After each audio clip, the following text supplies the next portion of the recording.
हरिहन्तानं नमो सिद्धानं नमो आयर्यानं नमो वज्रायानं नमो लोये सव्रसाहुनं।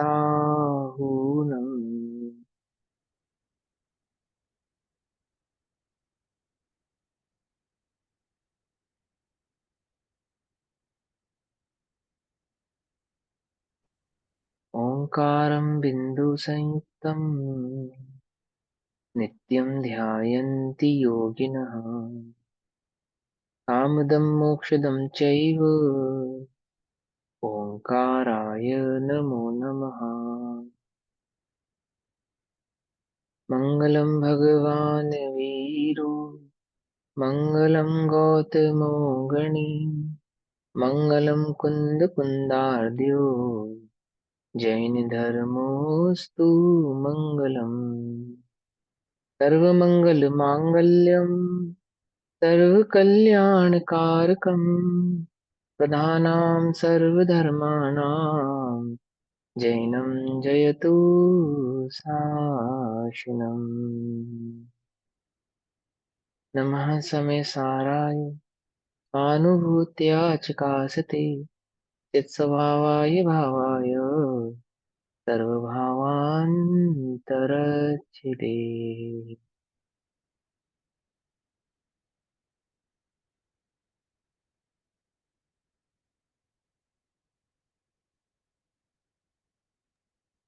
भैया एक प्रश्न है।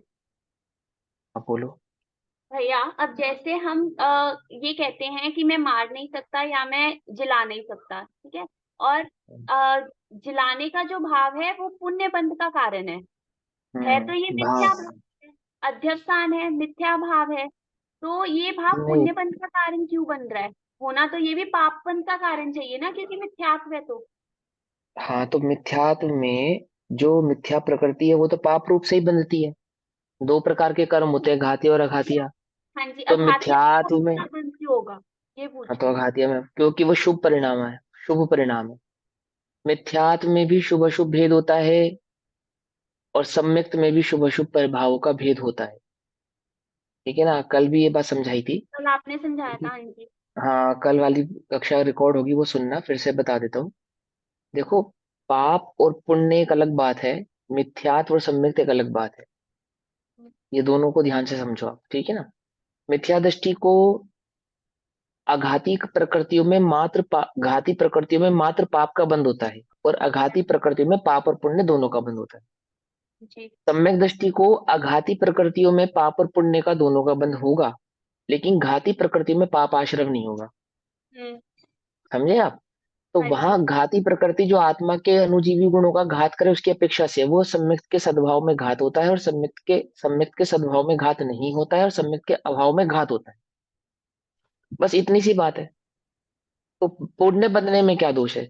आप ऐसा मानोगे कि मिथ्या दृष्टि को पुण्य क्यों बंद होता है, तो स्वर्ग तो खाली हो जाएगा, तो नहीं, सम्यक दृष्टि बंध जा तो पाएंगे। अभिप्राय का होता है ना भैया, बंध तो जैसे अभिप्राय का होता है हमेशा। तो आप और अभिप्राय तो उसका मिथ्या ही है ना, चाहे शुभ है तो उसको मिथ्यात्व का बंध ज्यादा होगा और शुभ परिणाम का कम होगा, ऐसा भी होता है। बंध अभिप्राय का होता है ऐसा नहीं, बंध अभिप्राय से होता है। फिर बोलूं, बंध अभिप्राय का होता है ऐसे नहीं, बंध अभिप्राय से होता है। का और से में क्या अंतर हो गया? ते कारण है, अभिप्राय बंध स्वरूप हो जाएगा का, अगर का कहेंगे, और से कारण हो जाएगा। कारण होना और कार्य होना दो अलग अलग है ना, कारण कार्य। तो अभिप्राय से बंध होता है। अब अभिप्राय मिथ्या है मान के चलो, तो घाती प्रकृतियों में जो घाती प्रकृति है उसमें तो मिथ्यात्व की अपेक्षा से बंध हो ही रहा है। और पाप और पुण्य का भेद शुभ रूप है या अशुभ रूप है, तो वो शुभ और अशुभ रूप भेद से बंध हो रहा है। यदि यदि मिथ्या दृष्टि को मात्र पाप का ही बंध मानोगे, अभिप्राय और परिणाम दोनों चीजें मान काउंट होती हैं। परिणामों में पाप और पुण्य का भेद होता है। हाँ, अभिप्राय बस में ये है कि सम्यक्त और मिथ्या, ठीक है, हाँ, और अभिप्राय में परिणाम और सम्यक्त और अभिप्राय मिथ्या दोनों का का बंध लगेगा ना। परिणाम और अभिप्राय दोनों का बंध होता है। दोनों का होता है। मिथ्यात्व में दोनों का होता घाता है। है, मिथ्यात्व में उसको घातिया के पाप प्रकृति का बंध हो रहा है, और परिणामों से उसको घातिया की शुभ प्रकृति का बंध हो रहा है। देखो, जो अभिप्राय होता है उसमें सम्यक्त और मिथ्या का भेद होता है, और परिणामों में शुभ अशुभ भेद होता है। फिर समझा दे, है ना। अभिप्राय में सम्यक्त और मिथ्या का भेद होता है। अभिप्राय की अपेक्षा, देखो, पुण्य प्रकृति पाप, मिथ्यात्व के साथ पुण्य प्रकृतियां नहीं होती क्या? मिथ्यात्व के साथ पुण्य प्रकृतियां नहीं होती क्या? कि होती है, लेकिन मात्र अघाती कर्मों में होती है। और सम्यक्त के साथ जो पुण्य प्रकृति होती है वो घाती में भी होती है। घाती कर्मों में मिथ्यात्व के साथ मात्र पाप प्रकृतियां ही रहती हैं, लेकिन सम्यक्त के साथ घाती कर्मों में भी पुण्य प्रकृतियों का भेद पड़ जाता है, आश्रव होने लगता है, शुभ रूप से वहां पे आश्रव होने लगता है। आई बस समझ में? यदि हम ऐसा मानेंगे ना कि मिथ्या दृष्टि को तो पाप का ही बंद होना चाहिए, तो स्वर्ग तो खाली हो जाएगा पूरा एकदम। और भोग भूमि के जीव और कुभोग भूमि, वो सब क्या होगा उसका? वो सब खाली हो जाएगी बिल्कुल, क्योंकि सम्यक दृष्टि तो 6 महीना 8 समय में मात्र 608 ही होते हैं, उससे अधिक होते ही नहीं है। और स्वर्गों में असंख्यात देव है, भोग सम्यक भूमि दृष्टि के। तो अनंत है भैया, 6 महीने 8 समय में। मोक्ष 608 जीव जाते हैं 6 महीने 8 समय में। सम्यक दर्शन का भी यही है, सम्यक दर्शन का भी यही नियम है, सम्यक दर्शन के प्रकट करने का भी यही नियम है। ठीक है ना। एक बार में असंख्यात सम्यक दृष्टि हो सकते हैं, वो कोई बात नहीं है, लेकिन जो सम्यक दर्शन प्रकट करने की अपेक्षा रहेगी वो 6 महीना 8 समय में 608 जीवों की ही रहेगी। जो योग्यता रहती है प्रकट करने का, जो भाव रहता है, वो जीवों में 6 महीना 8 समय में 608 जीवों को ही प्रकट होता है, अधिक को नहीं प्रकट होता। एक बार में संख्या सम्यक दृष्टि हो सकते हैं, संख्या देवों में हो सकते हैं, संख्या नारकियों में हो सकते हैं, त्रियंचों में हो सकते हैं। ठीक है ना। और संख्यात मनुष्य में हो सकते हैं, क्योंकि मनुष्य असंख्यात नहीं होते। समझ में आई बात? लेकिन यदि यही भेद से मानेंगे कि मात्र पुण्य प्रकृति सम्यक दृष्टि को बंद हो रहा है, ऐसा मानेंगे, तो सारा स्वर्ग खाली पड़ा रह जाएगा। वो भोग भूमिया ये सब खाली रह जाएंगी। और मनुष्य आदि गतियों में भी जो पुण्य का उदय देखा जाता है, वो प्राप्त ही नहीं होगा। और त्रियंचों में भी पुण्य आदि का उदय होता है, वो भी उन्हें प्राप्त नहीं होगा। गति अनुसार सभी को अपने अपने अनुसार पुण्य का बंध आश्रव तो उदय तो आता ही है ना, सभी को आता है। ठीक है ना। तो बड़ी गड़बड़ हो जाएगी, ऐसे नहीं। अभी अभी आपने जो कहा कि 608 जीव को सम्यक दृष्टि होती है, वो मतलब शायिक होती है, जो कोई भी हो सकते हैं सब मिला उपसंक्षेप के, से? सब मिला के, सब मिला के। ठीक है ना, सब मिला के। चलो, परिणाम लेश्य हो गए ना। परिणाम लिश्या है, परिणाम बिल्कुल लेश्या। अभिप्राय कषाय है, अभिप्राय में लेश्या नहीं होती, अभिप्राय में कषाय रहती है। परिणामों में कषाय नहीं होती, परिणामों में लेश्या होती है। क्या मन समझे? वचन काया से हाँ। अध्यात्म विषय से अनुरंजित मन वचन काया का अनुरंजित। परिणाम हाँ हाँ। लेश्य। ये सब निमित्त नैमित्तिक भेद है सबके बीच में, समझे ना। इसलिए इनको व्यवहार का भेद है ना, संख्यात लोक प्रमाण भेद है। इसलिए कर्णान्युग व्यवहार यानी कि भेद का कथन कर रहा है, कर्म के अनुसार कथन कर रहा है। उसको तरीके से समझोगे शांति से, और अच्छे से समझ में आएगी बात। ठीक है, भेद है आप ही शुरू संख्यात करो। लोक प्रमाण लेश्य के लेशिया के भेद भी बताइए। हाँ, लेशिया के संख्यात लोक प्रमाण भेद होते हैं। हाँ। ठीक है ना। लेशिया के बंध के असंख्यात लोक प्रमाण भेद होते हैं, व्यवहार के कथन के असंख्यात लोक प्रमाण भेद होते हैं। अभी करते हैं, हमारी दोपहरकालीन कक्षा का विषय चल रहा है श्री समय सारजीकरण। श्री समय सारजी का स्वाध्याय हम सभी आचार्य अमरचंद्र देव द्वारा रचित आत्मख्याति टीका के माध्यम से कर रहे हैं। आत्मख्याति टीका बंध अधिकार, पेज नंबर 389, 389, गाथा नंबर 260 261 260 261। भाव चल रहा है कि अध्यवसान ही जीव के मूलतः बंध का कारण है। बंध, अध्यवसान ही बंध का कारण है। समझे ये बात? यानी कि मिथ्यात्व के कारण बंध होता है, पाप और पुण्य के भेद से बंध होता है। और किसके कारण होता है? मिथ्यात्व के कारण होता है। सम्यक दृष्टि को भी पाप और पुण्य का बंध होता है, लेकिन सम्यक दृष्टि के बंध को बंध नहीं कहते। यहाँ द्रव्य की शैली में, यहाँ किसको बंध कहा? मूल बंध मिथ्यात्व को कहा, जो संसार का, अनंत संसार के बंध का कारण होने से, ठीक है ना, उसको मूलतः बंध कहा है। और वह अध्यवसान अर्थात मिथ्या अभिप्राय ही जीव के मूलतः बंध का कारण है। अब उस भाव को कहते हैं 260 और 261 नंबर की गाथा में। गाथा अर्थ हमने कल कर लिया था, पर गाथा पाठ पढ़ते हैं। दुखिद सुहीद सत्ते करेमि जम एवं जवसिदं ते तं पावबन्धगं वा पुण्यस्य वा बन्धगं होदी मारीमि जीवावेमि यसत्तेजम् एवं मज्जवसिदं ते तं पावबन्धगं वा पुण्यस्य वा बंधगम होदी। पाप और पुण्य दोनों का बंध होता है ऐसे देवसान से। करता जो अध्यवसान दुखित दुखी करूं मैं जीव को। मिथ्यात्व है कि मैं करता हूं, यही मिथ्यात्व सुख रूप से किसी को सुख पहुंचाऊं ऐसा है तो पुण्य आश्रय का कारण हो जाता है, और यही मिथ्यात्व मैं किसी को दुखी करूं ऐसा है तो पाप आश्रय का कारण हो जाता है। ठीक है ना। पाप और पुण्य में क्या भेद है? बंध की अपेक्षा से कोई भेद नहीं है। समझ में आई बात? बंध की अपेक्षा से कोई भेद नहीं है। मिथ्या दृष्टि को पुण्य का आश्रय क्यों हो रहा है? अरे बंद हो रहा है, बंद हो रहा है। पुण्य क्यों देखते हो? बंद हो रहा है। पुण्य में मिठास लगती है ना, इसलिए लगता है कि सम्यक दृष्टि को होना चाहिए, मिथ्या दृष्टि को नहीं होना चाहिए। सम्यक दृष्टि को तो पाप और पुण्य दोनों बराबर है, वो मात्र कर्म का उदय मात्र है, पुद्गल का परिणमन मात्र है, इससे अधिक कुछ नहीं है। किसी कर्म के उदय के कारण आत्मा सुखी नहीं होता, सुख आत्मा का स्वभाव है। कोई कर्म का उदय आएगा तो आत्मा सुखी होगा, कोई पुण्य कर्म का उदय आने से आत्मा सुखी होगा, ऐसे नहीं। सुख तो आत्मा का अपना निजी स्वभाव है, जो कर्मों के अभाव से प्रकट होता है, ना कि उनके उदय से। क्या करेगा पुण्य का उदय? सम्यक दृष्टि। सम्यक दृष्टि पुण्य के उदय का क्या करेगा? बोलो भैया। जो वह जानता है, सम्यक दृष्टि तो उसे कहते हैं जो सुखी होने के मार्ग को जानता है, और उसे मालूम है कि पुण्य के उदय से जीव सुखी होता ही नहीं, होता ही नहीं ना। ये तो लोक में लोगों को पुण्य का उदय सुख का कारण लगता है, ज्ञानी को नहीं लगता। ज्ञानी जानता है सुख स्वभाव के आश्रय से होता है। सुख नाम का गुण मुझ में व्याप्त होता है, मुझ में, अन्य में कहीं व्याप्त होता नहीं। व्याप्य व्यापक संबंध। बोलो भैया। सुख का व्याप्य व्यापक संबंध पुण्य के साथ है या आत्मा के सुख गुण के साथ है? आत्मा के सुख का संबंध कोई पुण्य के उदय के साथ थोड़ी ही है कि सम्यक दृष्टि कोई मात्र पुण्य का आश्रय होगा। पुण्य में सुख नहीं है, पुण्य में सुख कहा जाता है। सुख कहाँ है? सुख तो आत्मा में। सुख नाम का गुण कहाँ पाया जाता है? या द्रव्यों में कहाँ पाया जाता है? सुख जीव नाम में, का गुण आत्मा में। जीव में पाया जाता है। जीव के साथ उस सुख गुण का क्या है? व्याप्य व्यापक संबंध है। व्याप्य व्यापक संबंध होने से वह सुख की प्राप्ति उस जीव को कहाँ से होने वाली है? कि स्वभाव से, स्वयं स्वयं में ही प्रकट होने वाली है, स्वयं से ही होने वाली है। तो क्या वह किसी कर्म के उदय से प्राप्त होता है? बोलो भैया। क्या आत्मा में गुण कर्म के उदय से प्राप्त होते हैं? है। अथवा अथवा आत्मा में गुण कर्म के अभाव से प्राप्त होते हैं?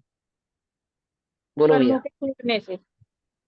कर्मों के अभाव से भी आत्मा में गुण प्राप्त थोड़ी होते गुण हैं। प्राप्त करने होते हैं, वो तो प्रकृति उसमें से है होते ही हैं। है, गुण तो वो तो हमेशा ही आत्मा रहेंगे में है उसमें। ही, प्रकट होते हैं, सिर्फ है प्रकट ना। होते हैं। हाँ, और प्रकट होना यह कहना भी व्यवहार है, यह कहना भी व्यवहार मात्र है। प्रकट होते हैं तो कहना भी व्यवहार, वास्तव में तो वह नहीं, आत्मा में आत्मा को ही है। कर्मों ने कर्मों के छुआ ही टूटने नहीं से है। सुख होता है। हाँ, एक एक करके है। आत्मा को कर्मों ने छुआ ही नहीं है, तो वो तो हुआ ही हमेशा नहीं अपने है आनंद में ही है। तो उसमें, हाँ, है ना। लेकिन स्वभाव को नहीं जानता, इसको बंध कहते हैं।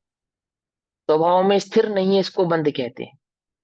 स्वभाव को जाना नहीं है, इसको बंध कहते हैं, इसको दुख कहते हैं। स्वभाव को जानने से सुखी होता है, स्वभाव में स्थिर होने से सदैव सुखी ही रहता है। ठीक है ना। ऐसा। तो क्या कहते हैं? करता जो अध्यवसान दुखित दुखी करूं मैं जीव को। वह बांधता है पाप को, वह बांधता है पुण्य को। करता तू अध्यवसान में मारूं जीवाऊं जीव को, वह बांधता है पाप को, वह बांधता है पुण्य को। इस अध्यवसान से, अध्यवसान यानी कि कर्ता बुद्धि, उस कर्ता बुद्धि से किसी को मारने का परिणाम है अथवा किसी को दुख देने का परिणाम है, तो वह बंध का कारण है, पाप बंध का कारण। इसी अध्यवसान के साथ किसी को बचाने का अभिप्राय है, जीवन देने का अभिप्राय है, अथवा सुखी करने का अभिप्राय, अभिप्राय इन सेंस परिणाम है, तो वह पुण्य बंध का कारण है। बंध का कारण कौन है? क्या परिणाम बंध के कारण है? परिणाम के कारण तो बंध में पाप और पुण्य का भेद पड़ता है। क्या कहा? परिणाम के कारण तो कर्म में पाप और पुण्य का भेद पड़ता है। बंध के कारण परिणाम है क्या? नहीं, बंध का कारण तो अध्यवसान, अभिप्राय है। अंतर आई समझ में? बात का अंतर समझा? क्या परिणामों से बंध होता है कि परिणामों से बंध में भेद पड़ता है? क्या भेद पड़ता है? पाप और पुण्य का, है ना। और बंध किससे होता है? बंध अभिप्राय से होता है, मिथ्या अभिप्राय से होता है, अध्यवसान से होता है। अध्यवसान है तो बंध है, अध्यवसान नहीं है तो बंध भी नहीं है। नहीं बता, द्रव्य युग की शैली में, कर्णन युग की शैली में इसी अध्यवसान को चार नामों से कहते हैं, मतलब कषाय के नाम से कहते हैं। वहां अध्यवसान न कहकर कषाय कहते हैं। वहां क्या कहते हैं? मिथ्यात्व को तो अनंतानुबंधी को तो अध्यवसान कहते हैं, और अन्य तीन को मात्र कषाय कहते हैं। चारित्र मोहिनी का भेद कहते हैं, दर्शन मोह और चारित्र मोह से भेद करते हैं। और भी है वैसे तो चारों चारित्र मोहिनी के ही भेद है। वो मुझे यहाँ डिटेल अभी करना युक्त को नहीं समझाना, मूल बात समझानी है, वो ध्यान से समझो। क्या कहना है कि बंध किससे होता है? अभिप्राय से होता है। परिणामों से तो पाप और पुण्य का भेद पड़ता है। क्या संभालू बोलो? परिणाम संभालू या अभिप्राय संभालू? बोलो भैया, क्या संभालू? निचली भूमिका में जिस जीव को अभिप्राय की खबर नहीं है, अभिप्राय की समझ नहीं है, अभिप्राय का ज्ञान नहीं है, अभिप्राय को संभालने का की विधि नहीं मालूम, उसे परिणाम संभालने का उपदेश देते हैं। और जिसे अभिप्राय की खबर है, समझ है, उसकी विधि मालूम है, ऐसे विप्र को, विप्र माने ज्ञानी को, हलुकर्मी को, मंद कषाई को कहते हैं कि तू अपने अभिप्राय को संभाल, तू अपने अभिप्राय को सुधार। कैसा कर अब अपना अभिप्राय? कि अध्यवसान रूप मत कर। पकड़ में ही बात। निचली भूमिका में किसकी बात करेंगे? परिणामों की बात करेंगे। और जिन्हें अभिप्राय की खबर है, वे परिणाम को कैसा मानते हैं? परिणामों के कर्ता नहीं बनते। जिन्हें अभिप्राय की खबर है, क्या नहीं बनते वे? परिणामों के कर्ता नहीं बनते, क्योंकि परिणामों का कर्ता तो अभिप्राय के कारण ही जीव बनता है। यानी मिथ्या अभिप्राय के कारण, मिथ्या अध्यवसान के कारण ही जीव कर्ता बनता है, पर को करने, पर को सुखी दुखी करने का, अथवा पर को जिलाने मारने का। यही तो परिणाम है। और कौन सा परिणाम है बोलो? आपके जितने भी परिणाम है वो दो ही भागों में बटे हुए हैं। एक तो स्व और पर को सुखी करना, और दूसरा स्व और पर को दुखी करना। बस, या तो मैं मर जाऊं या तो वो मर जाए, या तो मैं सुखी हो जाऊं या तो वो सुखी हो जाए। ऐसा ही है ना। इसके अलावा और क्या है? और कोई परिणाम ही नहीं है। या तो तुम दूसरे को दुखी करके सुखी होना चाहते हो, अथवा किसी को सुखी करके सुखी होना चाहते हो, अथवा तो दूसरे को मार देना चाहते हो, या स्वयं मर जाना चाहते हो। बस। तो दूसरे को मारने का अभिप्राय, देखो कितनी गजब की बात है। दूसरे को मारने का परिणाम, दूसरे को मारने का परिणाम, उसमें तो तीव्र और मंदता का भेद है। ध्यान से समझना एक बात। जब हमें पर को घात करने का परिणाम आता है ना, पर को घातने का, पर को मारने का परिणाम, इस परिणाम में तो तीव्र और मंदता का भेद है। लेकिन जब स्वयं को मारने का परिणाम आए, तो उसमें मंदता का कोई भेद नहीं है, तीव्र ही है। क्या कहा? कुछ बात समझ में आई या नहीं समझ में आई? स्वयं को आत्महत्या का परिणाम एकमात्र नरक गति के ही बंध का कारण, तीव्र परिणाम। समझे? है? है? हाँ, वो दूसरे में तीव्र और मंद का भी भेद हो जाता है। कि अन्य को मारने के परिणाम में अन्य को मारने के आरंभी उद्योगी आदि रक्षा आदि की जो हिंसा होती है ना, अपने को स्वयं की रक्षा करने के लिए जो अन्य की हत्या हो जाती है आदि हो जाती है, अपने की रक्षा करने के लिए जो दूसरे को मारा जाता है, कई बार किसी को बचाने के लिए दूसरे को मारा जाता है, ललकार के रूप में मारा जाता है, आदि आदि बहुत सारे चीजें हैं। उनमें तो फिर भी तीव्रता और मंदता का भेद पड़ सकता है। लेकिन जिस परिणाम में स्वयं को मारने की खबर, जिस स्वयं को मारने की बात है, उसमें कोई मंदता का भेद नहीं है, तीव्र ही भेद है। जीवत शक्ति को जानने के नहीं कारण अपने को जड़ कर लेना चाहता है, जड़ ये समझता है मैं जड़ हो जाऊंगा तो सुखी हो जाऊंगा। गहरा अध्यवसान है, गहरा अध्यवसान। पर को मारना भी अध्यवसान ही है, पर को मारने का परिणाम भी अध्यवसान ही है। पर मूल अध्यवसान क्या है? परिणाम अध्यवसान नहीं है, अभिप्राय अध्यवसान। अभिप्राय, ठीक है ना? ध्यान से समझना, गाथा थोड़ी सी गरिष्ठ है, बहुत मुश्किल नहीं है, थोड़ी सी। आगे आने वाली दो तीन गाथाएं और ये गाथा बहुत ध्यान से समझना। बंद क्या है? बंद है अध्यवसान, यानी मिथ्या अभिप्राय। मैं पर का करता हूं, पर मेरा करता है। किस रूप से करता हूं? या तो सुखी दुखी रूप से करता हूं, या तो जिलाने मारने का करता हूं। बस ये जो तेरे अंतर में कर्ता बुद्धि बैठी है, क्यों बैठी है? क्या कारण है कर्ता बुद्धि के बैठने का? कि स्वभाव को नहीं जानता। ये आपने अच्छा बताया। अब हम ना किसी को बचाने का परिणाम करेंगे, ना मारने का परिणाम करेंगे। शाबाश। तो क्या करोगे? क्या करोगे? बोले मैं परिणाम नहीं करूंगा। ये अभिप्राय भी मिथ्यात्व है। तू नहीं करने का कर्ता बन रहा है तू। नहीं तो तब करेगा जब तू कर सके। किसी भी चीज को नहीं करने का कर्ता तो तब बने जब उसको तू कर सकता था और अब नहीं करेगा। क्या कहा? कर ही नहीं सकता ना। नहीं करने में भी कर्ता बुद्धि है। तो फिर करूं क्या? ये करना नहीं है, जानना है। क्या जानना है? स्वभाव को जानना है। क्या जानना है? कि मेरा स्वभाव ज्ञाता दृष्टा स्वभाव है, ऐसा स्वभाव जानना है, अनुभव करना है, ये करना है। टोटल शक्ति कहाँ लगानी है? स्वयं के स्व संवेदन, स्वयं के अनुभव को प्रकट करने में लगानी है। और अनुभव को प्रकट करने के लिए क्या करना है? तत्वों के स्वरूप को समझना है। अब यहाँ हम क्या कर रहे हैं? बंध तत्व के स्वरूप को समझ रहे हैं। क्या है बंध तत्व का स्वरूप? कि मूलतः जीव के बंध का कारण अध्यवसान है, अर्थात मिथ्या अभिप्राय। कैसा मिथ्या अभिप्राय? कि जिस अभिप्राय में कर्ता बुद्धि बैठी है पर को मारने की, पर को बचाने की, पर को सुखी दुखी करने की, या स्वयं को सुखी दुखी होने की, स्वयं को मारने और जिलाने की। सत्ता सत्वान जीवों को मैं, सत्वान यानी जिनकी सत्ता है, जिनकी सत्ता है अर्थात जीवों को मैं दुखित सुखितान, दुखी सुखी करोमी करता हूं। जीवों को मैं सुखी दुखी करता हूं, परिणाम की बात नहीं कर रहे हैं। जीवों को मैं सुखी दुखी करता हूं, अभिप्राय की बात कर। समझे? ध्यान से समझना। ऐसा यत ते अध्यवसितम, जो तेरा अध्यवसान, अध्यवसान यानी कि मिथ्या अभिप्राय, मिथ्या श्रद्धान, ठीक है ना? वही पाप बंधक व पुण्य बंध का कारण है।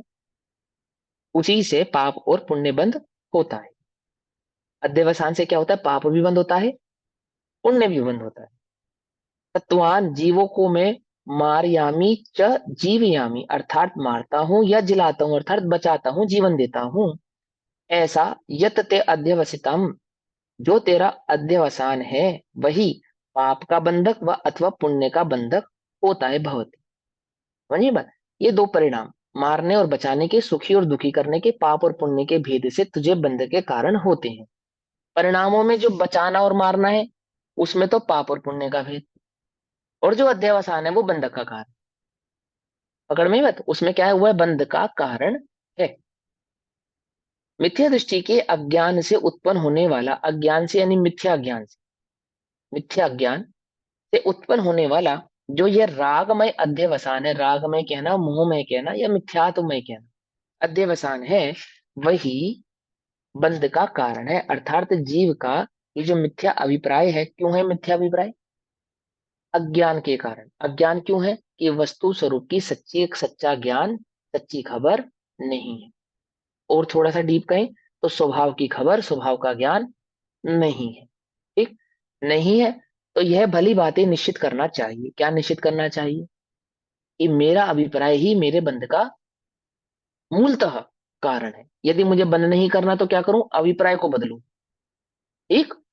और अभी आप जो गुरु जी के प्रवचन सुनो ना, कि परिणामों की चिंता मत करो, परिणामों की चिंता मत करो, क्या समझा रहे हैं? वो यही तो समझा रहे हैं, जिसकी चिंता करनी है उस अभिप्राय की चिंता करो। क्या चिंता करो? अभिप्राय का क्या बदलाव करो? अपने को ज्ञाता देखो। बस एकमात्र काम है अपने को ज्ञाता देखना। देखना दैट मीन्स अनुभव कर, क्या कहते हैं। और बंध का पुण्य, कारण तो परिणाम भी हो सकते हैं और मिथ्यात्व भी हो सकता है। परिणाम बंध के कारण नहीं है।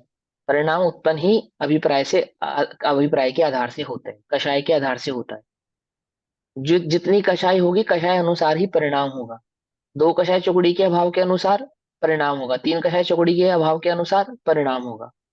और उसी कषाय को जितना जितना जीव मंद करता चला जाएगा, उपयोग को अपने स्वभाव में स्थिर करता चला जाएगा, उतना उतना परिणाम भी स्थिर होता चला जाएगा। मन को एकाग्र नहीं करा जाता, उपयोग को एकाग्र किया जाता है। उपयोग के एकाग्र होने में मन ऑटोमेटिकली एकाग्र हो जाता है। समझे या नहीं समझे? जिन्हें उपयोग की खबर नहीं है वो मन को बांध रहे हैं। एक बात बताओ, पुरुष को मन में ऐसा विचार क्यों नहीं आता कि मैं स्त्री हो जाऊं या स्त्री क्यों नहीं हूं? जिनको आता है, जिनको नहीं आता उनको नहीं आता। क्यों नहीं आता? उपयोग में एक स्थिरता है ना, मैं पुरुष हूँ। उपयोग में ऐसी स्थिरता है कि मैं पुरुष हूँ अथवा मैं स्त्री हूँ। शेर को कभी विचार आया कि मोर के पंख लगा लूं, मैं भी सुंदर दिखूंगा? बचपन में तो कथा पढ़ी थी ना, कि वो कौवा होता है, वो मोर पंख लगा लेता है ना? क्या वास्तव में ऐसा करता है कोई जीव? नहीं करता। क्यों नहीं करता? गाय भैंस को लगता हो यार ये गाय बड़ी गोरी है और मैं इतनी काली हूं, क्यों लगता होगा? नहीं लगता होगा भैंस को? नहीं लगता। कोई विचार ही नहीं आता, उत्पन्न ही नहीं होता, भाव ही नहीं आता। वो क्यों नहीं आता? जैसा अध्यवसान होता है उसके अनुसार परिणाम उत्पन्न होते हैं। पाप पुण्य के भेद से होते हैं वो ठीक है, कषाय की मंदता और तीव्रता से होते हैं बिल्कुल ठीक है। लेकिन वो जो कषाय है, उस जिसमें तीव्रता और मंदता हो रही है, आदि आदि जो भाव हो रहे हो, उनके पीछे का मूल रीजन क्या है? मूल रीजन तो तेरा अध्यवसान। कभी बहुत पुण्य आश्रव करने से कषाय मंद मंद हो जाती है, और कभी बहुत पाप आश्रव करने से पाप तीव्र हो जाता है। पाप आश्रव तीव्र होने से कषाय तीव्र हो जाती है। लेकिन वे कषाय तीव्र और मंद तो होती है, मिटती नहीं। मिटती कब है? अभिप्राय की खबर होने से ही मिटती है, अभिप्राय की संभाल होने से ही मिटती है। निचली भूमिका में परिणामों की संभाल, परिणामों की संभाल हो गई, अब क्या करूं? अभी तुम्हारे परिणाम संभले हुए हैं, बिगड़े हुए हैं? देखो, तुम ले रहे अभी हैं, तुम्हारे, हाँ, होने अभी लगी बहुत। परिणाम तुम्हारे कैसे हैं? संभले हुए हैं, बिगड़े हुए हैं? संभले हुए हैं। चुटकियों में बिगड़ जाएंगे अभिप्राय नहीं सुधारा तो। क्या? समझे या नहीं समझे? अभिप्राय नहीं सुधारा, ये इन परिणामों के बल पे ज्यादा ज्यादा लंबा नहीं चल पाओगे। ये परिणाम तो क्षणिक है, आज अच्छे हैं कल बुरे हैं। अभी अच्छे परिणामों में अभिप्राय को सुधार लो। यदि इन मंद परिणामों में अभिप्राय की सुधार खबर नहीं की, तो जब ये परिणाम तीव्र अभिप्राय होंगे, अभिप्राय नहीं सुधरा तो इस परिणाम को भी बिगड़ा हुआ ही मानेंगे या अभी इस बिगड़ा, परिणाम एक दोनों अपेक्षा, दोनों दोनों अपेक्षा अपेक्षा रहती है, है। हाँ। परिणाम की अपेक्षा से मंद परिणाम को मंद अच्छा ही माना जाता है, अभिप्राय की अपेक्षा से मंद परिणाम को बुरा ही माना जाता है। जैसे ऐसे कहते हैं द्रव्य लिंगी के परिणाम ने, बोलो उसे क्या दिया? क्या दिया? कुछ नहीं दिया, बस ग्रेविक मिला। रहा तो संसार में ही, रहा तो संसार में ही। संसार से मुक्त होना है जिसको, ये बात समझ में आएगी ना। मुक्ति, मुक्ति सुख का कारण है, ये बात समझ में आनी चाहिए। अभी पुण्य का रस है ना, इसलिए बात समझ में नहीं आ रही। कुछ बात समझ में नहीं आई। पर का रस है ना, पर का रस। पुण्य का रस यानी पर का रस है, ऐसा। क्या कहते हैं? बंध का कारण है, भली भांति निश्चित करना चाहिए, अच्छी तरह से समझना चाहिए, भली भांति सही प्रकार से अच्छी तरह से समझना चाहिए। और पुण्य पाप रूप से बंध का द्वित्व यानी दो पना होने से बंध के कारण का भेद नहीं ढूंढना चाहिए। आ गया? बंध के कारण में भेद नहीं है। पाप और पुण्य का भेद हो जाने से कोई बंध के कारण में भेद हो जाता है, ऐसा भेद नहीं ढूंढना चाहिए। बंध में भेद है पाप और पुण्य के नाम से। बंध का जो कारण है मिथ्याभिप्राय, उसमें कोई भेद नहीं है, वो तो मिथ्याभिप्राय ही एकमात्र जीव के बंध का कारण है। और पाप को अच्छा, पाप को बुरा और पुण्य को भला ऐसा नहीं जानना चाहिए, ऐसा नहीं जानना चाहिए। समझ बात? अर्थात यह नहीं मानना चाहिए कि पुण्य बंध का कारण दूसरा है और पाप बंध का कारण कोई दूसरा है। अभी प्रश्न था ना आपका कि पाप का बंध क्यों हो रहा है, उसको तो पुण्य का होना चाहिए, अथवा उसको पुण्य का क्यों हो रहा है, पाप का ही होना चाहिए। कोई कारण, कोई अंतर थोड़ी है। बंध है, इसलिए आचार्य देव ने पहले आपको पाप और पुण्य को पहले समझा दिया, बंध बाद में समझा रहे हैं। कि पहले ये निश्चित कर लो कि पाप और पुण्य में भेद नहीं है। क्या भेद नहीं है? दोनों में बंध की अपेक्षा से भेद नहीं है, दोनों ही बंधन के कारण। ये तो बहरूपीय है, रूप बदल कर आए हैं, पाप और पुण्य का रूप बनाकर आए हैं। ज्ञानी कौन है? जिसने इसके बहरूपीय पने को पहचान लिया। क्या पहचान लिया? ये जो मुझे अपने दो चेहरे दिखा रहे हैं ना, पाप और पुण्य, ये असली चेहरा नहीं है इसका। असली चेहरा तो इसका बंध रूप है। समझे या नहीं समझ में आई बात? ठीक है ना? हाँ, निचली भूमिका में कोई कहेगी नहीं आगम में ऐसा कहा, ऐसा कहा, हाँ कहा है, कहा है, बिल्कुल कहा है, हम भी कह रहे हैं, हम भी कह रहे हैं, चिंता नहीं करो। लेकिन परंतु क्यों कहा है, कहाँ कहा है, इस अपेक्षा से कहा है, किसके लिए कहा है ना? तो अभी अपना परिणाम कैसा है? अपना परिणाम जो अभी कषाय मंद हुई, कुछ ज्ञान क्षयोक्षम ज्ञान बढ़ा, तत्व को समझने की खबर हुई, तो क्या करें? जल्दी से, जल्दी से अभिप्राय को सुधार दो। आई बस में, हाँ, जल्दी से सुधार लो। पहले बारिश होती थी ना, जो 2 महीने भादव और इसमें बरसात के जो महीने होते थे, पहले ऐसे बारिश नहीं होती थी। 15-15, 20-20 दिन तक धूप नहीं निकलती थी, है ना? देखी होगी आप लोगों ने तो ऐसी बारिश, बचपन में धूप नहीं निकलती थी। तो कुछ देर के लिए धूप निकलती थी, मान लो कुछ देर के लिए, तो क्या करते थे? ये जो थोड़ी सी देर के लिए धूप निकली है, तो जल्दी से कौन से काम कर लो? ये कपड़े तुम्हारे भीगे हैं, उनमें बदबू आ रही है, कुछ हो रहा है, फटाफट जल्दी जल्दी फटाफट तेजी से, तो ये थोड़ी देर के लिए निकली चली जाएगी। ऐसा ये धूप जैसा परिणाम है, बस कुछ देर के लिए आया है, जल्दी से अपना काम कर लो। नहीं किया तो फिर तुम्हें अपना काम करने का मौका मिलेगा नहीं। जल्दी से कर लो, ऐसा ठीक।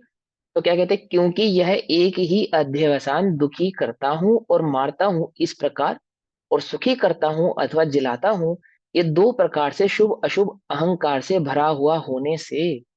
ऐसा इसमें मान अभिमान भरा हुआ है कि मैं दो प्रकार का हूं। दो प्रकार का नहीं है, ये तो मिथ्या छला हुआ है। कुछ बात समझ में नहीं आई? होने से, पुण्य और पाप दोनों के बंध का कारण होने से अविरोध है। अविरोध है मतलब पुण्य में कोई रोध उत्पन्न हो जाता हो बंद होने में, ऐसा नहीं। दोनों ही अविरोध रूप से बिना किसी ब्रेक के बांधने का ही काम करते हैं। दोनों ही अविरोध, अर्थात एक ही अध्यवसान से पुण्य और पाप दोनों का बंद होने में कोई विरोध नहीं है। एक ही अध्यवसान से, एक मिथ्यात्व के साथ ही पाप और पुण्य दोनों का आश्रय होता है, और इस आश्रय में कोई विरोध नहीं, कोई विरोध नहीं है। ठीक। एक बात और समझो, 8 कर्मों का स्वरूप पहले समझा है ना, तो 8 कर्मों का स्वरूप पहले समझा के क्या समझाते हैं?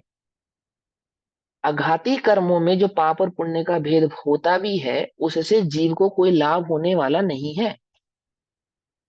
मूल लाभ तो जीव को घातीय कर्मों में भेद पड़ने से होने वाला है। क्योंकि जो मैं हूं ना, मेरा घात, मेरा दो दो दो दुश्मन है, एक मेरा दुश्मन और एक पड़ोसी का दुश्मन। तो मैं पहले किसके दुश्मन का निपटारा करूं? पहले अपने अपने दुश्मन का दुश्मन का। निपटारा। हाँ, पहले अपने दुश्मन का निपटारा करूंगा ना, पड़ोसी के दुश्मन को तो बाद में निपटूंगा। है ना? इस क्लास में भी क्या होता है, बच्चे बच्चे पेपर दे रहे हैं, तो टीचर क्या कहती है, तुम क्या कर रहे हो? कि मैडम बता रहा था। क्या बता रहे थे? तुम्हारा अपना पेपर हो गया? कि मेरा तो अभी बाकी है। तो पहले अपना कर भाई, तो पहले अपना कर, उसका बाद में करना। ऐसे ही है ना? लोक में भी तो कहते हैं ना, पहले अपना काम करो और अपना काम हो जाने के बाद अन्य का करो। इसीलिए तो अरिहंत भगवान जो तीर्थंकर परमात्मा होते हैं, दीक्षा लेते ही मौन, मौन, कोई उपदेश नहीं, कुछ नहीं, पहले अपना काम कर लिया। अब तुम्हारा काम भवि भागन वजह, तुम्हारे भाग्य से तुम्हारा काम होना होगा तो हम निमित्त बनेंगे, दिव्य ध्वनि निमित्त बनेगी, अन्यथा नहीं बनेगी। कुछ बात समझ में आई या नहीं? ये जो आघाती कर्म है, इनमें पाप पुण्य के भेद बढ़ भी गए। जैसे श्रीमद रायचंद जी ने क्या लिखा, लक्ष्मी बड़ी अधिकार भी, पर बढ़ गया क्या बोलिए, क्या बढ़ गया? इसमें क्या है, इसमें क्या बड़प्पन है? तुम्हारे आघाती कर्मों में सुख के जो परमाणु है, या पुण्य के जो परमाणु, सुख के तो कहना व्यवहार है, पुण्य के जो परमाणु यदि ये बढ़ भी गए तो क्या बढ़ गया उसमें? क्या बढ़ गया? कुछ नहीं। ये तुम्हारे दुख को दूर कर देंगे ऐसा नहीं है। वो तो तुम्हारे घातिया घातिया जो है ना, घातिया, इनका इनका उपाय तुम्हें पहले करना। कदाचित तुम्हें तुम्हारे अघातिया में जो पुण्य का उदय आया है, कदाचित, है ना, तो क्या करो, तो सर्वप्रथम अपने घातिया का उपाय कर लो।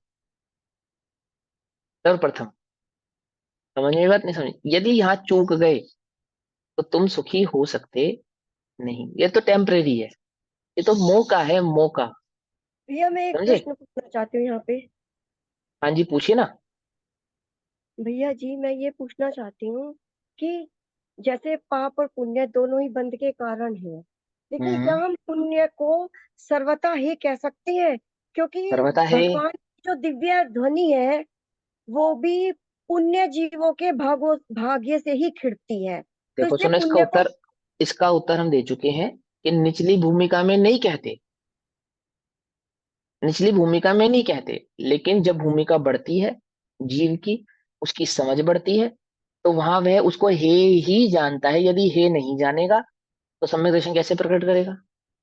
पुण्य को हे नहीं जानेगा, आश्रव को हे नहीं जानेगा, बंध को हे नहीं जानेगा, तो सम्यक दर्शन का अधिकारी कैसे बनेगा? बोलो।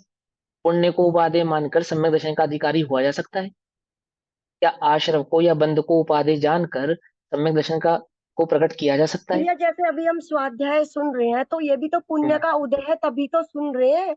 पुण्य का उदय नहीं होता तो कैसे सुनते? हाँ, तो पुण्य के उदय से तुम्हें सम्यक दर्शन हो जाएगा क्या?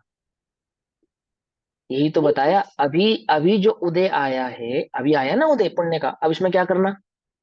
और नवीन पुण्य बांधना या अपना काम करना? क्या करना है? बोला, अभी पुण्य का अपना उदय आ गया कार्य आपको। करना, काम करना पुण्य है। में संतुष्ट नहीं होना, हाँ, अपना काम करना है अभिप्राय ना। करना। हाँ, तो जी। अब अपना काम करो, बस आगे तुम्हें पुण्य का उदय मिल गई जिनवानी। अब करो अपना काम। क्यों नहीं करते? अभी भी पुण्य की ओर क्यों ललचाए हुए देखते हो? और पुण्य चाहिए क्या अपना काम करने के लिए? नहीं फिर इससे तो भी नहीं, अधिक मैं पुण्य संसार चाहिए समझने के क्या? रहेगा। लिए पूछ रही थी। हाँ, तो बस हम तो पूछ रहे हैं आपसे, बता तो रहे हैं। मिल गया बस, तुम्हें इतना पुण्य मिल गया, काम हाँ करने जी। लायक पुण्य मिल गया ना। जी। करो काम। या तुम्हें ऐसा पुण्य चाहिए जो पुण्य तो हो पर काम करने की समझ ना हो? बोलो भैया, ऐसे भी पुण्यशाली जीव है ना जगत में। अंबानी है, और कितने सारे क्रिश्चियन हैं, मुसलमान हैं, और अन्य अन्य देवी देवताओं के भक्त हैं। बहुत तीव्र पुण्य है उनको। तो वो तो सब ऐसी संसार समझ। के कारण ही है ना, फिर बाहर निकलेंगे ही नहीं, संसार में घूम पुण्य जाएंगे। तो तीव्र है, कार्य करने की समझ है क्या? नहीं है। अपना काम करने की समझ है क्या? तो नहीं, ऐसा पुण्य चाहिए, कौन सा पुण्य चाहिए तुम्हें? वो बताओ। ऐसा पुण्य नहीं चाहिए अपना पुण्य जो हमें मुझे चाहिए, ऐसा अपना ऐसा काम पुण्य पुण्य बंद चाहिए चाहिए करने दे। अपने काम। जो हमें सम्यक ऐसा पुण्य, दर्शन करा दे। पुण्य से नहीं होता, पुण्य को ही जानने से होता है। ऐसा पुण्य चाहिए जिससे सम्यक दर्शन हो जाए, तो पुण्य को हे जानने से सम्यक दर्शन प्रकट होगा। पाप तो हे है ही, पुण्य को हे जानते हैं उनके सम्यक दर्शन प्रकट होता है। जो पुण्य को हे नहीं जानते उनके सम्यक दर्शन प्रकट होता नहीं है। पुण्य हे है, ऐसा ज्ञान भी पुण्य के उदय से ही प्राप्त होता है। क्या कहा? जैसे तलवार को, लोहे को कौन काटेगा? लोहा काटेगा। सीधी सी बात है ना, लोहे को लोहा काटता है। ऐसे पुण्य के उदय से ही समझ उत्पन्न होती है। क्या समझ उत्पन्न हुई? कि पुण्य है। अब इस समझ का उपयोग करो ना। क्या उपयोग करो? उपयोग को स्थिर करने में करो। नहीं तो ये पुण्य तो चले जाने वाला है, अस्थिर है, अस्थिर है। ठीक। दोनों स्यादवाद का कथन है, क्योंकि यह एक ही अध्यवसान दुखी करता हूँ, मारता हूँ, इस प्रकार दुखी करता हूँ, जिलाता हूँ, यूं दो प्रकार से शुभाशुभ अहंकार से भरा हुआ होने से पुण्य और पाप दोनों के बंध का कारण होने में अविरोध है। अर्थात एक ही अध्यवसान से पाप और पुण्य दोनों के बंद होने में कोई विरोध नहीं है। भावार्थ, यह अज्ञान में अध्यवसान ही बंध का कारण है। अर्थात आपका जो मिथ्या अभिप्राय है वही आपके बंध का कारण है। उसमें मैं जलाता हूं, अर्थात मैं किसी को जिंदा करता हूं, जीवन देता हूं, सुखी करता हूं ऐसे शुभ अहंकार से भरा हुआ शुभ अध्यवसान है। यानी उस अध्यवसान में मिथ्यात्व में कौन सा भेद है? शुभ का भेद है तो मिथ्यात्व ही, है तो मिथ्यात्व ही, परंतु भेद किसका है? शुभ का। बोलो भैया, कौन सा जहर खाना पसंद करोगे, कड़वा या मीठा? कौन सा जहर खिलाएं? कड़वा खिलाए या मीठा खिलाए? है? कोई सा भी नहीं। तो कोई तो जहर तो मीठा तो खा जहर लो। ही है, जहर ही है मीठा वो। तो, मीठा मीठा, जहर, जहर तो है जहर मीठा। तो जहर ही है ना। इतने चतुर हैं लोग में। जहर तो जहर हम ही वहां है। मीठा, वहां तो मीठा नहीं सुनाई दे रहा, वहां तो जहर ही सुनाई दे रहा है। और यहाँ पुण्य सुनाई दे रहा है, अध्यवसान नहीं सुनाई दे रहा। है? यहाँ पुण्य तो सुनाई देता है, अध्यवसान सुनाई नहीं देता। और जहर के साथ मीठा लगा दो तो मीठा नहीं सुनाई देता। यार कितनी गजब की बात। ऐसा ये क्या कहते हैं यहाँ ज्ञान में, अध्यवसान ही बंध का कारण है, उसमें मैं जिलाता हूँ सुखी करता हूँ ऐसे शुभ अहंकार से भरा हुआ वह शुभ अध्यवसाय है। शुभ तो है ना? अरे अध्यवसाय है। अरे भैया शुभ तो है ना? हम भी तो तुमसे कह रहे हैं मीठा तो है ना, कि नहीं भैया जहर है। ऐसे ही अध्यवसाय है। ये यहाँ समझ, ये भी तेरे पुण्य के उदय से तुझे समझ में आएगी, ये बात तो पक्की है। ये बात तो पक्की है, लेकिन क्या समझ में आएगी? यही समझ में आना चाहिए पुण्य के उदय से कि पुण्य ही है, ये समझ में आना चाहिए। समझे? और मैं मारता हूँ दुखी करता हूँ ऐसे अशुभ अहंकार से भरा हुआ वह अशुभ अध्यवसाय। तो कौन सा अध्यवसाय करने योग्य है, शुभ या अशुभ? बोलो भैया, अध्यवसान कौन सा करने योग्य है? कि अध्यवसान नहीं करने योग्य है। हाँ, नहीं करने योग्य, ना शुभ ना अशुभ। करने योग्य तो एक स्वभाव के ही उत्पत्ति, स्वभाव का ही अनुभव, स्वभाव की ही खबर, यही करने योग्य है। जो इसमें उद्यमी होता है उसको ऑटोमेटिकली साता वेदनी आदि का आश्रय होता है, उसमें तो कोई बात ही नहीं है। क्यों होता है? छूट जाने के लिए होता है, छूट जाने के लिए है ना। लोहा लोहे को काटता है ना, तो पहले पुण्य के आधार से पाप को काटा जाता है, फिर पुण्य से ही पुण्य को काटा जाता है। क्या? समझ में नहीं समझ में आई? है ना? ये भी व्यवहार का ही कथन है। निश्चय से तो कोई किसी को काटता नहीं है, आत्मा की स्थिरता ही है, या समझाते हैं, है ना, कर्म के आधार से आत्मा की योग्यता को, जीव की योग्यता को समझाते हैं। थर्मामीटर ना बुखार चढ़ाता है, न ही बुखार उतारता है। बुखार अपनी योग्यता से चढ़ता है, अपनी योग्यता से उतरता है। थर्मामीटर उस योग्यता को बतलाता है, बतलाता है। आई बस समझ में? मौसम खराब होने के कारण, मैंने बॉडी की इम्यूनिटी घटने से चढ़ता है, और इम्यूनिटी स्ट्रांग होने से, ठीक होने से बुखार ठीक होता है। ऐसा ही है ना? दवाई से क्या करते हैं? इम्यूनिटी तो बढ़ाते हैं ना, दवाई ने बुखार उतारा, तो वास्तव में दवाई ने क्या करा? इम्यूनिटी को बढ़ाया। ऐसे उपदेश से सम्यक दर्शन प्रकट हुआ, उपदेश ने वास्तव में क्या करा? स्वभाव की खबर कराई। स्वभाव से उतरेगा, मिथ्यात्व का जहर तो स्वभाव की दृष्टि से उतरता है, उपदेश से नहीं उतरता। जैसे दवाई से बुखार नहीं उतरता, दवाई खाने से शरीर में जो इम्यून हमारे पावर है वो स्ट्रोंग होती है, तो बुखार उतरता है। और यदि वो इम्यून पावर दवाई खाने से भी ठीक ना हो, तो बोलो दवाई से उतर जाएगा बुखार? पूछ लेना किसी भी डॉक्टर से, यदि आपकी बॉडी का इम्यून सिस्टम डैमेज है, डिस्टर्ब है, तो दवाई भी उसको ठीक नहीं कर सकती। क्या कहा? कुछ बात समझ में आई या नहीं समझ में?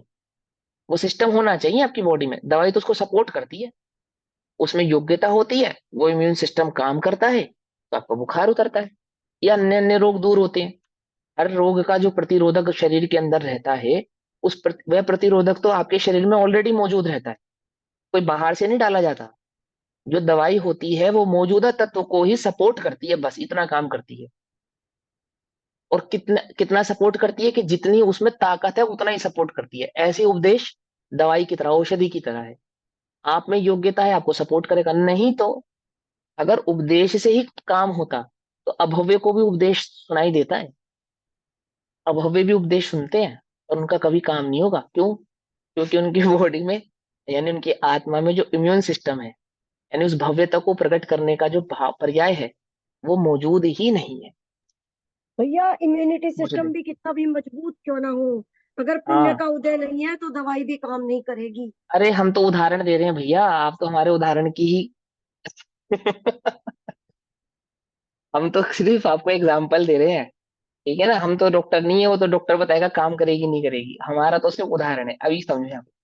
ऐसे अशुभ अहंकार से भरा हुआ वह अशुभ अध्यवसाय अहंकार रूप मिथ्या भाव दोनों में है। ठीक, क्या कहते हैं, अहंकार रूप मिथ्या भाव किसमें है, दोनों में है। आपको तो अध्यवसाय की दृष्टि करनी है, दोनों ही मिथ्यात्व रूप है। इसलिए अज्ञानमयता से दोनों अध्यवसाय एक ही है। अज्ञानता से, अज्ञान स्वभावी होने से, ज्ञान नहीं होने से, ज्ञान स्वभावी नहीं होने से दोनों ही मिथ्यात्व के ही भेद हैं। अतः यह ना मानना चाहिए कि पुण्य का कारण दूसरा है और पाप का कारण कोई अन्य है। बंध का जो कारण है वह एक ही है, वह है अध्यवसान है, जो दो प्रकार से पाप और पुण्य के भेद से बांधता है। पकड़ में ये आई तो बात, नहीं पकड़ में आई? हाँ ये जैसे पुण्य पाप अधिकार में भी समझाई गई है ना बात। हाँ हाँ, वहां पे वही पाप और बात पुण्य नहीं की हो रही मुख्यता से फिर समझाई है, और हाँ। यहाँ बंध की अपेक्षा से समझा रहे हैं। ठीक है ना। हर अधिकार में बात तो आपको एक ही समझाई गई है, लेकिन अपनी अलग समझ अलग में तत्व नहीं आ की, रही। हाँ, लेकिन अलग अलग तत्व की अपेक्षा से समझाई गई कि कौन से तत्व का क्या स्वरूप समझना चाहिए। ऐसा पाप का अन्य कारण कोई अन्य कारण और पुण्य का कोई अन्य कारण ऐसा नहीं है। अज्ञान में अध्यवसाय ही दोनों का मूलतः कारण है। ठीक है ना। यदि तुम पाप को भला कह रहे हो और पुण्य को बुरा कह रहे हो, तो एक जगह अध्यवसान को बुरा कह रहे हो और दूसरी जगह अध्यवसान को भला कह रहे हो। समझ बात या नहीं समझ? देखो, लोक में कहावत है, कहावत तो थोड़ी अटपटी है, पर मुझे याद आ रही है तो कह देता हूँ। चोर को मत मारो, चोर की माँ को मारो। सुनिए कहानी, कहावत है ना। क्या है इसका मतलब? चोर को मत मारो, चोर की माँ को मारो। ये कहावत है, लौकिक कहावत है। इसका मतलब ये होता है कि चोर को मारने से कुछ नहीं होगा। चोर को जो उत्पन्न करने वाला है ना, यदि तुम उसको मारोगे तो चोर ही उत्पन्न नहीं होगा। समझे, ये लौकिक कहावत है। ठीक ऐसे ही क्या कहते हैं, अध्यवसान, पाप और पुण्य के चक्कर में मत पड़ो, ये तो गड़बड़ है। वो जो फैक्ट्री है ना इस पाप और पुण्य के भेद की, वो अध्यवसान, उसका नाश करो। उसका नाश करोगे तो ये पाप पुण्य के भेद तो आपो आप ही खत्म हो जाने वाले हैं। पाप और पुण्य कहना ये भी लौकिक भेद मात्र है, समझ लो ध्यान से। पाप और पुण्य कहना ये भी लौकिक व्यवहार है, वास्तव में तो पुद्गल का परिणमन है। तुझे अच्छा लगता है सो हम पुण्य कह देते हैं, तुझे अच्छा नहीं लगता है सो हम पाप कह देते हैं। है तो ये पुद्गल का परिणमन, इससे अधिक और कुछ नहीं है। क्या कहा, समझ में बात? जिस व्यक्ति को 10 पैसे ही मिलते हो, उसे 1 रुपया मिले, तो पाप का उदय या पुण्य का उदय? उसके तो पुण्य का उदय है ना। दस ऐसे पैसे हाँ। मिलते थे मेहनताना में, और किसी ने 1 रुपया दे दिया। और किसी को 10 रुपए मिलते थे, उसे 1 रुपया मिला, तो वो वही एक पाप रुपया का उसके पाप का उदय या पुण्य का उदय? कुछ नहीं है। अब पाप। 1 रुपये में क्या पाप और क्या पुण्य। लेकिन 10 पैसे की वाले की अपेक्षा से वही जो पुण्य है, 10 रुपए वाले की अपेक्षा से वही पाप हो गया। क्या सिद्ध करते हैं ये बात? क्या सिद्ध करती है ये बात है? कि पाप और तुम, पुण्य कुछ नहीं है, दोनों हाँ, में कोई भेद नहीं है। तुम लुधियाना के सबसे बढ़िया मकान में रहते हो, सबसे बढ़िया, पूरे लुधियाना या पूरे आगरा जहाँ के भी आप लोग हो, सबसे बेस्ट मकान में आप रहते हो, तो पाप का उदय तुम्हारे पुण्य का उदय है? बोलो अपेक्षाकृत बात है। भाई, पुण्य का उदय है। लेकिन उसी मकान में अंबानी को आके रहना पड़े, अपना मुंबई का वो विला बेच के, और वहां रहना पड़े आके। बोलो अंबानी उसे क्या मानेगा, अपने पाप का उदय मानेगा या पुण्य का उदय मानेगा? वही मकान जो पाप का तुम्हारे लिए लुधियाना का दी बेस्ट है या आगरा का दी बेस्ट है, वो पाप का बुरा है ना, मानेगा। उसको पाप का उदय मानेगा। गजब हो गया। पुद्गल का परिणमन है, इससे अधिक कुछ नहीं है। ज्ञानी उसे पुद्गल का परिणमन जानते हैं, पाप और पुण्य के भेद से तो जानते ही नहीं। समझे या नहीं समझे? इस भेद से नहीं जानते, ये मेरे पाप को उदय, ये मेरे पुण्य, ऐसे पुद्गल का परिणमन है ऐसा जानते हैं। बोलो भैया, मुनिराज किसको पाप का उदय कहते हैं, किसको पुण्य का उदय कहते हैं? बोलो, किसको कहते हैं? आहार मिल गया, आज पुण्य का उदय था, राजा के घर में आहार हुआ, वाह। आज झोपड़ी में आहार हुआ, और आज आहार ही नहीं हुआ। हम्म। बोलो भैया, क्या है उनके पाप का उदय और क्या है उनके पुण्य का उदय? हो गया वह भी पुद्गल का परिणमन था, नहीं हुआ वह भी पुद्गल का परिणमन। राजा के घर में हुआ सो वह भी पुद्गल का परिणाम बनता, गरीब के घर में हुआ सो वह भी पुद्गल का परिणाम बनता। इससे अधिक तो वह कुछ जानते ही नहीं। तो मरा हुआ सांप डाल दिया, वो भी पुद्गल का परिणाम बनता, उतार दिया सो वह भी पुद्गल का परिणाम बने, बस। सांप डला था सो वो पाप का उदय था, और सांप उतार दिया सो वो पुण्य का उदय। ऐसा यदि जाने तो बोलो क्या होगा उनके गुणस्थान का? क्या होगा? तुरंत एकदम डिनाय हो जाएगा। ज्ञानी तो पाप पुण्य के चक्कर में पड़ता ही नहीं, वो तो पुद्गल का परिणाम जानता है। ये तो अज्ञानियों को समझाने के लिए कहना पड़ता है, क्या करें, मजबूरी है, कहना पड़ता है, समझे। इस प्रकार वास्तव में हिंसा का अध्यवसाय ही हिंसा है। हिंसा का जो अध्यवसाय अर्थात मैं हिंसा का करता हूं, हिंसा होती है या नहीं होती वो तो पुद्गल का परिणाम है, लेकिन जो उसके कर्ता बने हैं वही वास्तव में क्या है, अध्यवसान है। यह फलित हुआ। अब यह कहते हैं, अब आगे गाथा कहते हैं, गाथा नंबर 262, 263 और 264। ये 3 गाथाएं कहते हैं। अब ये गाथा थोड़ा और ध्यान से समझना, ठीक है ना। हालांकि आपने अभी तक ध्यान से ही समझा है, पर थोड़ा सा और ध्यान से समझना कि क्या कहना चाहते हैं आचार्य देव इसके अंदर। 262, 263 और 264, यानी कि 262, 263 और 264 में गाथा पढ़ते हैं, और उसके बाद फिर उसके भाव को समझें। हिंसा ही वास्तव में अध्यवसान है। हिंसा आदि जो 5 पाप हैं, उनका जो तुम कर्ता बनते हो, 5 पाप क्या है? हिंसा, झूठ, चोरी, कुशील, परिग्रह, ये पाप नहीं है, ध्यान से समझना। और अहिंसा, सत्य, अचौर्य आदि पुण्य है, ऐसा नहीं है। वो कह रहे हैं इनके जो कर्ता बने हैं, करने के भी और नहीं करने के भी, वो अध्यवसान है। वो है मूल बात। आप ना ही हिंसा कर सकते हैं, ना आप अहिंसा कर सकते हैं। अब उल्टा नहीं पकड़ना, उल्टा नहीं पकड़ना। अध्यवसान सहित जीव हिंसा और अहिंसा दोनों का करता है, और अध्यवसान रहित जीव दोनों का ही ज्ञाता है। क्या कहा? कुछ बात समझ में ही नहीं, फिर समझे। अध्यवसान सहित जीव हिंसा का भी करता है, अहिंसा का भी करता है, करता ही अनुभव कर रहा है अपने को। और अध्यवसान रहित जीव, यदि उनसे कदाचित हिंसा हो जावे सो उसके भी ये करता है। जैसे रामचंद्र जी आदि को क्या कहा, ज्ञानी को क्या कहा कि वे तो उनके कर्म का उदय है। और अहिंसा आदि भी जो ये करते हैं सो वे भी उनके कर्म का उदय है। जो बाहर में मन वचन काय की परिणति है वे उसके कर्ता नहीं है, वे तो उनका मात्र कर्म का उदय है। वे तो दोनों की ही क्या है, ज्ञाता है। ये बात आचार्य देव आपको यहाँ पे समझाए, क्या कहते भैया, जो अनुव्रत महाव्रत लेने का भाव आता है, फिर हैं। उसमें से हाँ, अध्ययन कैसे हटेगा? आखिर अणुव्रत भाव आया है महाव्रत, तो करने लेने का भाव अणुव्रत भी आएगा। महाव्रत लेने का परिणाम आता है, परिणाम के कर्ता नहीं बनते। पुद्गल का परिणाम है ना, अणुव्रत महाव्रत धारण करते हैं, धारण करके उस अनुसार प्रवृत्ति भी करते हैं। क्यों प्रवृत्ति करते हैं? व्रत किसका नाम है, बोलो। व्रत किसका नाम है? पहले भी समझाया है कई बार, बताओ, आप ही बताओ। जिनको याद आ गया वो चुप रहे, पांचवेंद्रिय अभी के तो धीरे है। याद नहीं है। 5 इंद्रिय के विषय कषायों से विरति। हाँ, और अपनी आत्मा के पास रहने को भी व्रत करते हैं।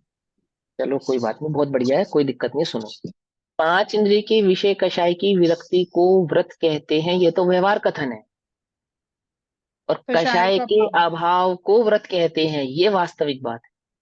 3 कषाय चौकड़ी के अभाव का नाम मुनिपना है, या 28 मूल गुण आदि के पालन का नाम मुनिपना है, बोलो।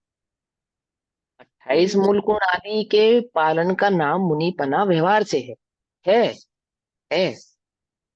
उसको नहीं कहते। व्यवहार की अपेक्षा से व्यवहार भूतार्थ है, सत्यार्थ है, याद है।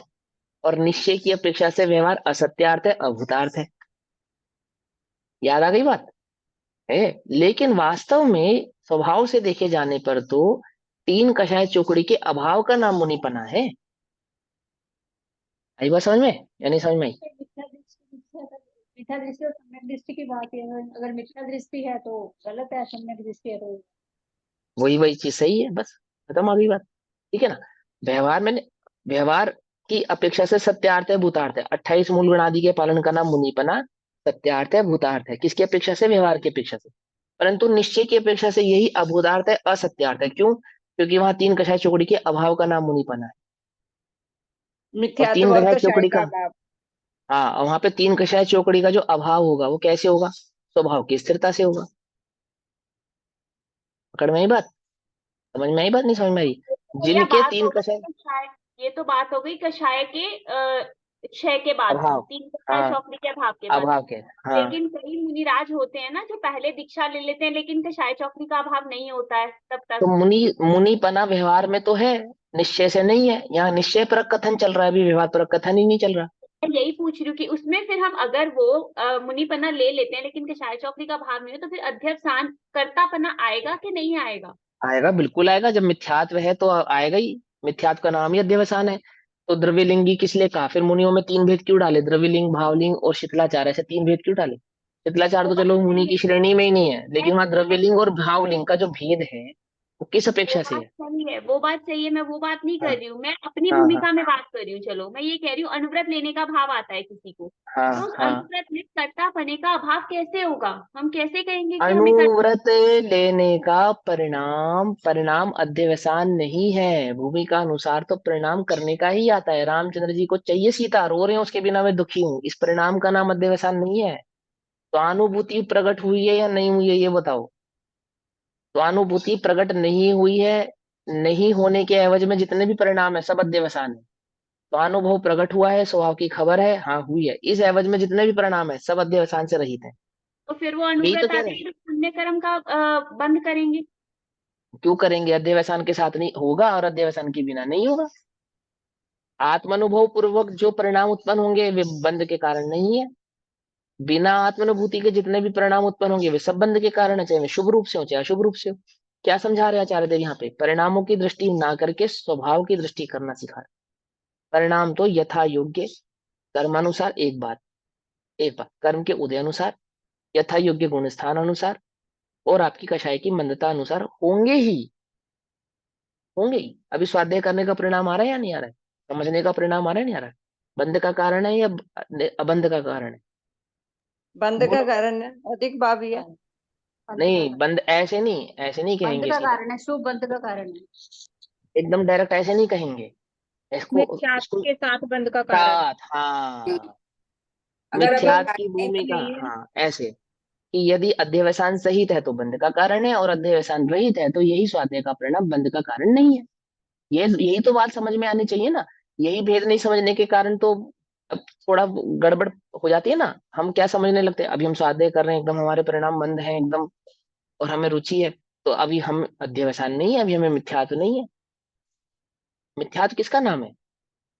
किसको कहते? परिणाम का नाम मिथ्यात्व है क्या? परिणाम का नाम नहीं है उल्टी मिथ्या। मान्यता। हाँ, मिथ्या दृष्टि को भी छौ लेश्या होती है, सम्यक दृष्टि को भी छौ लेश्या होती है। ये तो लेश्या है।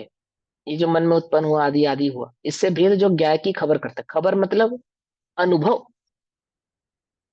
अनुभव, स्वानुभव। स्वानुभूति से प्राप्त मैं ज्ञानानंद स्वभावी हूँ। आत्मानुभूति से प्राप्त हुआ मैं ज्ञानानंद स्वभाव, अपने अनुभव से प्रकट करके, अपने अनुभव से प्राप्त हुआ हूँ। समझे? समझे? परिणाम से नहीं, कषाय की तीव्रता मंदता से नहीं, स्वानुभूति से प्राप्त तत्व में ज्ञानानंद स्वभाव। पकड़ में ही बात है ना? ऐसा। अब ये गाथा 262, 63, 64 हम कल पढ़ेंगे, अभी समय हुआ, तब तक के लिए सभी को जय जिनेन्द्र। सॉरी। ओम नमः सिद्धेभ्यः। जैसे हमने व्रत का लिया है ऐसे ही संयम का भी आ सकता है, फिर संयम व्रत का भी। संयम सब एक ही बात है, सारी है ना। दोनों ही प्रकार के परिणाम सम्यक दृष्टि को भी आएंगे, मिथ्या दृष्टि को भी आएंगे। किसके सही और किसके वो मानना?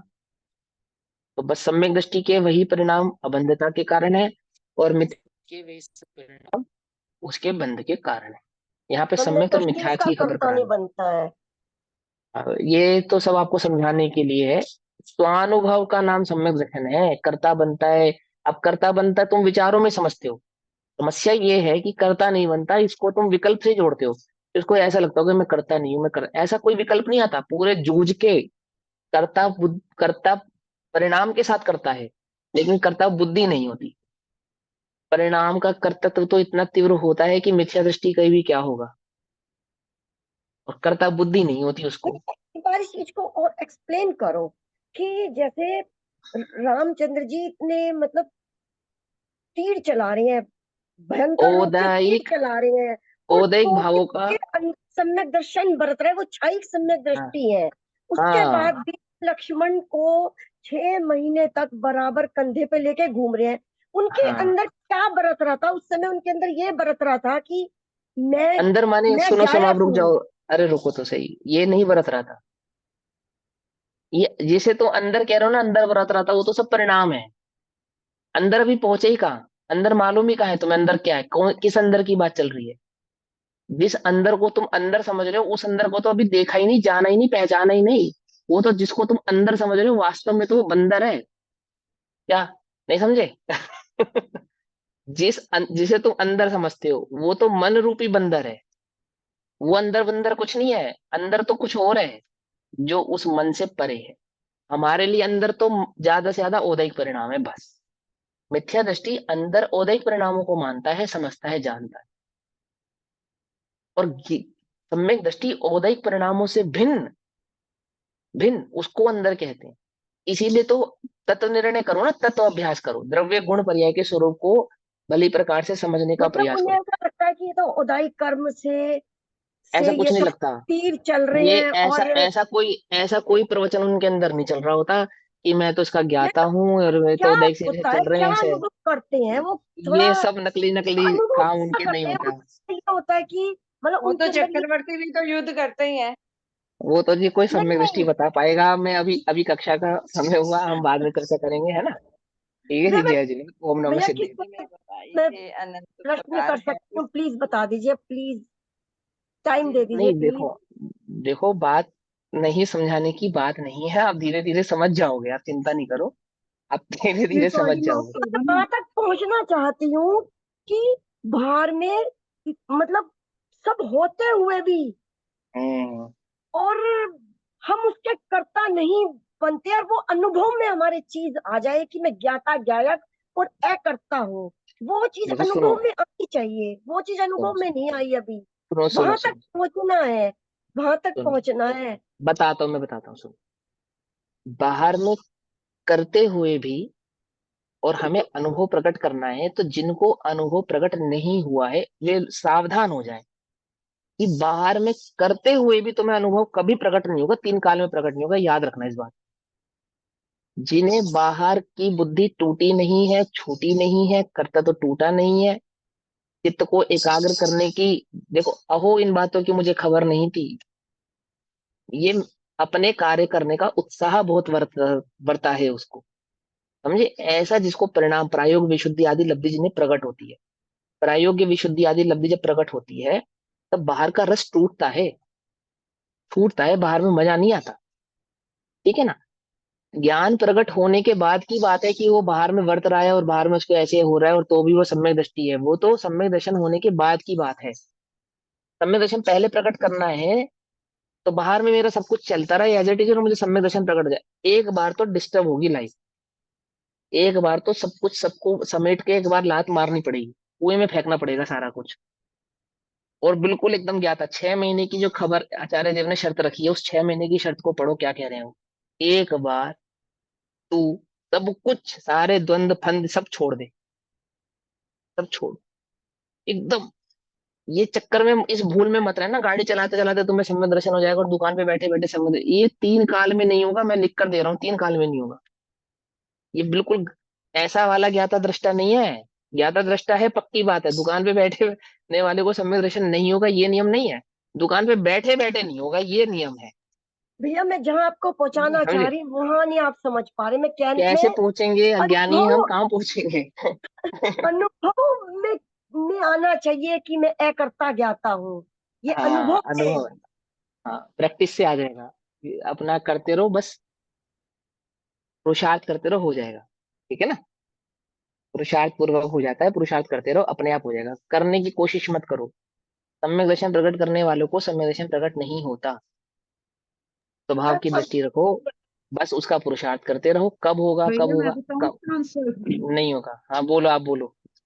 सरोज मैंने भी आंटी तो ज्यादा बताया। अच्छा बता पाएंगी ये। हाँ सरोज हाँ, आंटी को बोलो। भी फोन करके पूछ सकते हैं वैसे। हाँ तो चलो उनसे पूछ लेना, कोई बात नहीं, किसी से भी पूछ लेना, कोई बात नहीं, प्रश्न है इसमें, कोई घबराने वाली बात नहीं है। अभी हमें भी समझ में नहीं आया, चिंता मत करो, हम भी आपके जैसे ही हैं, बस आप तो अपनी बात ईमानदारी से कह रहे हो। हम इतने बेईमान हैं कि इतनी बात भी ईमानदारी से नहीं बोल रहे। आप कम से कम ईमानदारी तो बरत रहे हो कहने में। समझे? ऐसी ही स्थिति है हमारी सबकी भी जैसी आपकी है, बस आप में और हम में इतना ही अंतर है कि आप ईमानदार हो, हम बेईमान है। स्पष्ट बात तो यही है, ठीक है नहीं ना? भैया, ऐसा बिल्कुल नहीं है, आप पूरी नहीं, तरह ऐसा ही ईमानदार है, है। लेकिन स्वभाव की दृष्टि से ही छूटेगा, उसका दूसरा कोई आप उपाय नहीं है। 100% ईमानदार है। है ना? हाँ, ईमानदारी से तो यही है कि स्वभाव की दृष्टि करो और कुछ नहीं। ठीक। चलो, ओम नमः सिद्धेभ्यः। निज निधि निज में बताई, यह अनंत उपकार है उसके लिए, जिन वाणी माँ को वंदना शतु।